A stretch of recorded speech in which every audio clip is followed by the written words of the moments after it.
Assalamualaikum warahmatullahi wabarakatuh.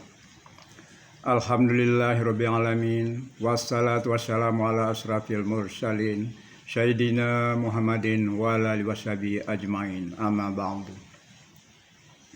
Bapak-bapak, ibu-ibu dan rekan-rekanku yang dirahmati Allah Subhanahu wa taala. Dengan mengucapkan puji dan syukur kehadiran Allah Subhanahu wa taala, karena dengan segala rahmat, kurnia dan nikmatnya lah alhamdulillah kita semuanya berada dalam keadaan sehat walafiat. Selawat dan teriring salam marilah kita sampaikan kepada junjungan kita Nabi Muhammad sallallahu alaihi wasallam. Allahumma shalli ala Muhammad wa ala ali sayyidina Muhammad. Semoga kita mendapat syafaat dari beliau di hari akhirat kelak. Amin.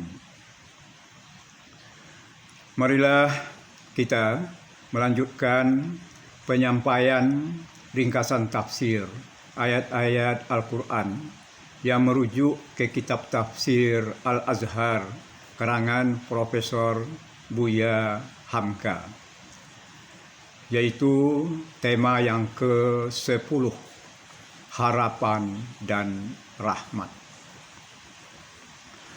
Tema ini diambil dari himpunan ayat-ayat Al-Quran untuk pendidikan budi pekerti yang disusun oleh Insinyur Asnawi Hasan MLC, Laksma TNI Purnawirawan, yaitu bagian yang ke-1, berakhlak terhadap Sang Pencipta.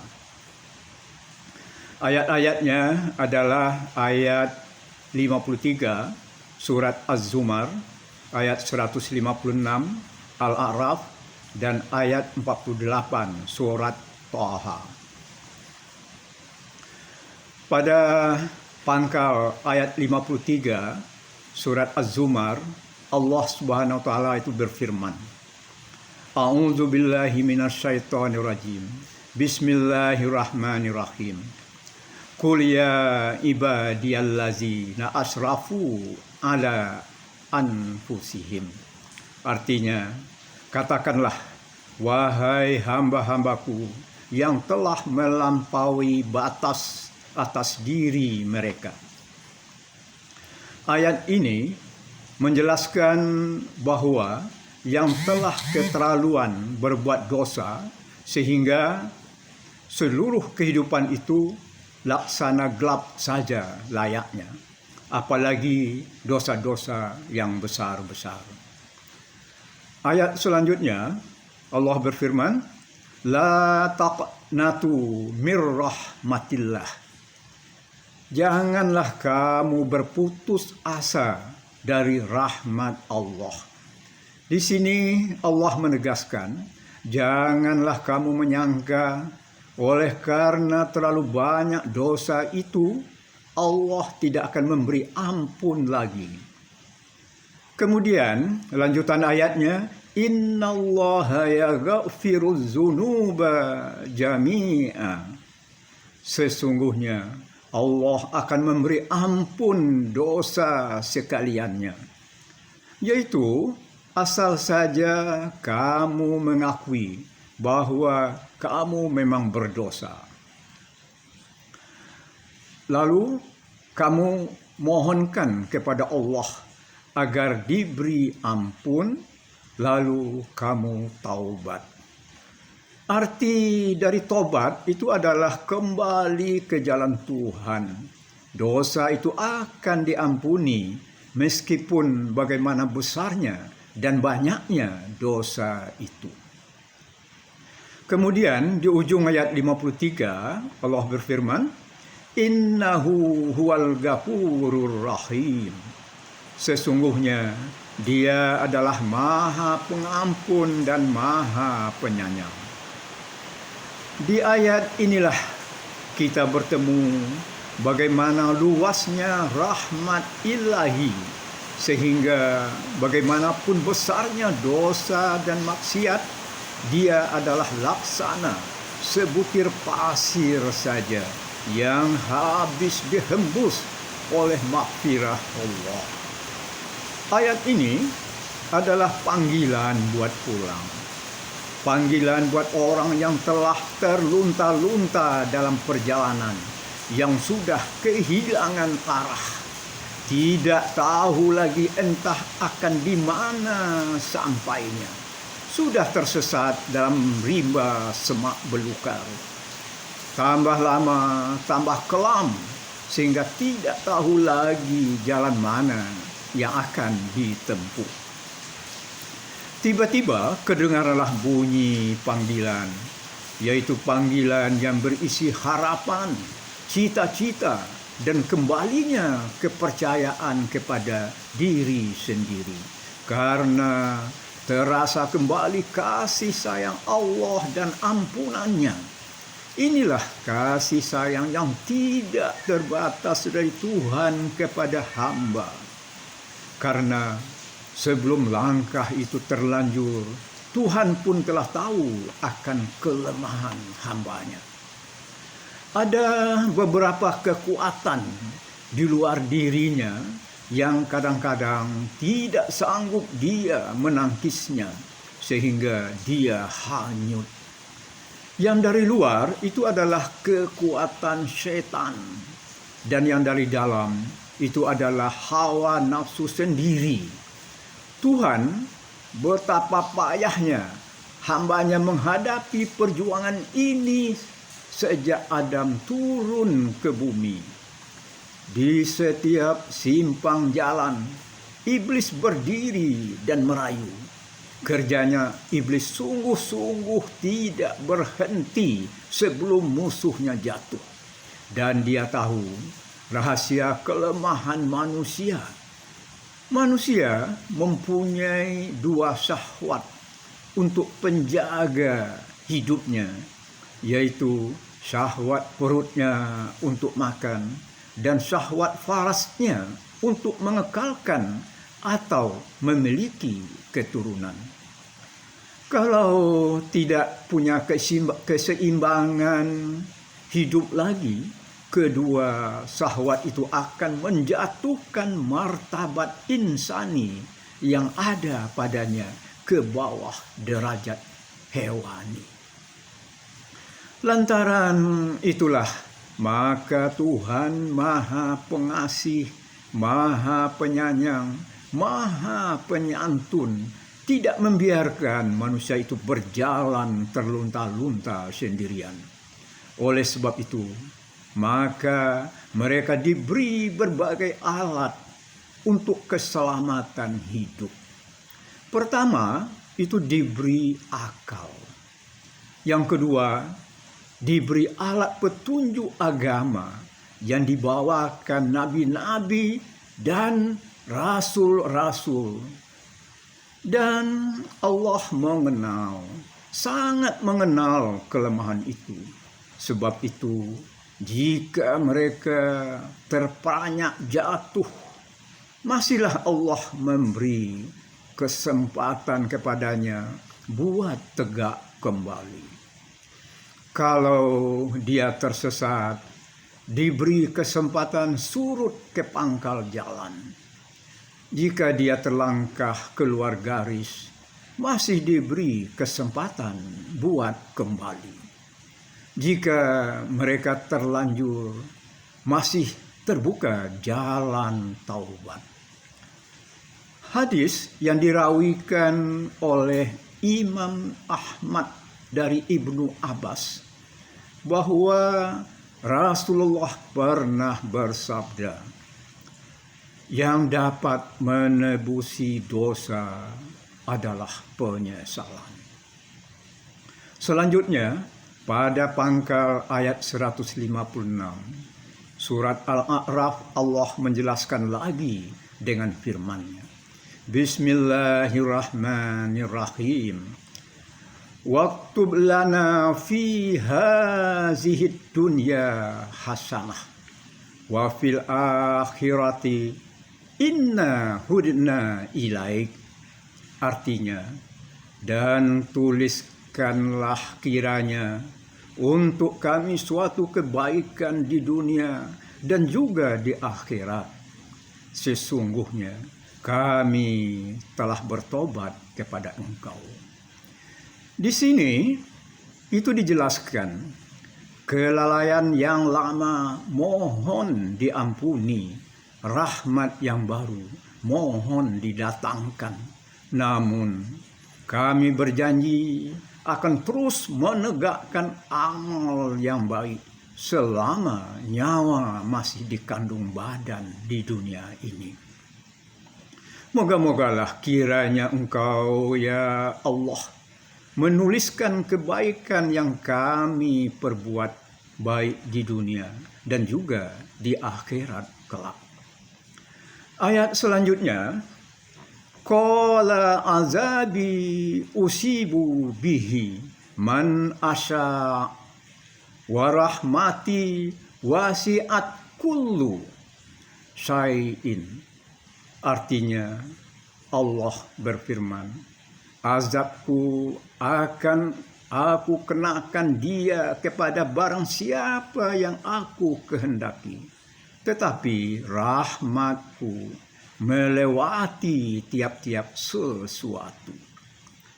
Inilah jawaban yang mencinta dan rasa tauhid bagi tiap-tiap mukmin. Dia akan mendatangkan azab kepada barang siapa yang dia kehendaki. Tentu saja yang berbuat salah, itulah yang dikehendaki Allah buat diberi azab. Tetapi rahmat Allah meliputi tiap-tiap sesuatu. Artinya bahwa rahmat Allah itu meliputi tiap-tiap sesuatu di langit dan di bumi, manusia dan segala makhluk. Rahmat lebih luas dan meliputi dari segala azab. Yang diazab hanya yang bersalah. Bahkan kalau didalami lagi, azab itu pun sebagian daripada rahmat juga. Sebab dia membasuh kekotoran mereka. Sehabis diazab, mereka akan bersih kembali. Selanjutnya, ujung ayat 156 itu dikatakan, fasa aktubuha lillazina yattaquna wa yu'tuna zakah wallazina hum biayatina yu'minun. Artinya, maka akan aku tuliskan dia untuk orang-orang yang bertakwa dan orang-orang yang mengeluarkan zakat dan orang-orang yang percaya akan ayat-ayat kami. Jawaban yang begini pendek dari Allah niscaya menimbulkan semangat baru. Gempa di gunung bukanlah Allah hendak tajalli atau penampakan kepada mereka, melainkan sebagai peringatan meminta ampun, diberi ampun, dan yang bersalah akan dihukum, menjatuhkan hukum, dan siapa yang akan dihukum itu adalah ilmu Allah. Namun rahmat Allah lebih luas daripada hukum. Hukum hanya sebentar, namun rahmat tetap jadi dasar. Pekerjaan wajib diteruskan dengan menegakkan takwa, kemudian pengeluaran zakat, dan yakin serta percaya akan ayat-ayat atau peringatan Allah. Bertambah maju ketakwaan, bertambah ringan untuk mengeluarkan zakat. Artinya membersihkan diri dari pengaruh harta benda dan sudi menolong sesama manusia yang tumbuh lantaran iman. Maka akan bertambah terasalah betapa besarnya rahmat Allah yang akan diterima. Allah berjanji bahwa semuanya itu akan dituliskan Allah. Dikemukakan di sini dengan khas kesudian mengeluarkan zakat, sebab fitnah harta benda kerap kali melemahkan iman orang. Kemudian dalam surat Thaha ayat 48 Allah berfirman, Bismillahirrahmanirrahim. Inna qad uhiya ilaina annal azaba ala man kazzaba wa tawalla. Artinya, sesungguhnya kami ini telah diwahyukan kepada kami bahwasanya azab adalah atas orang yang mendustakan dan berpaling. Nabi dan Rasul itu diutus Allah ke muka bumi ini ialah pembawa kabar yang menyenangkan hati bahwa barang siapa yang mengikuti petunjuk Allah pastilah ia selamat, bahagia di dunia dan akhirat. Hidup di dunia tidak meraba-raba di dalam gelap karena kekurangan petunjuk. Dan di akhirat pun selamat masuk surga yang telah dijanjikan.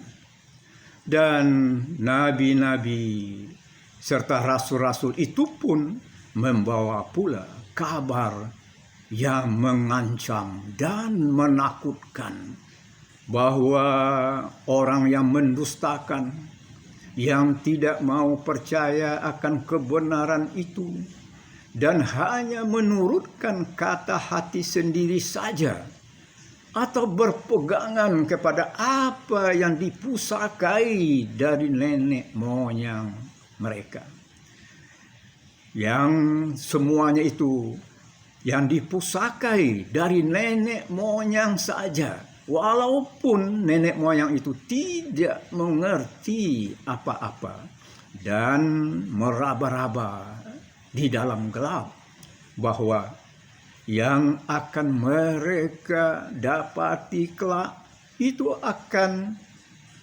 azab yang mereka terima dan siksaan yang tidak putus-putusnya di dalam neraka jahanam. Demikianlah disampaikan ringkasan tafsir surat Az-Zumar ayat 53, Al-A'raf ayat 156, dan Thaha ayat 48 yang mengacu kepada kitab tafsir Al-Azhar karangan Buya Hamka. Atas segala perhatiannya diucapkan ribuan terima kasih dan mohon maaf atas segala kekurangan dan ketidaksempurnaannya.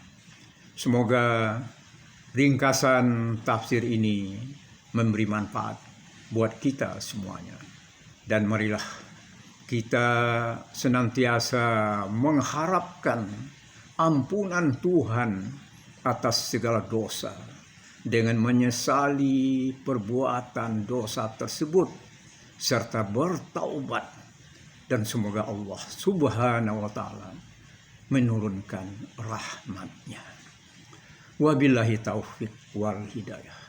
Wassalamualaikum warahmatullahi wabarakatuh.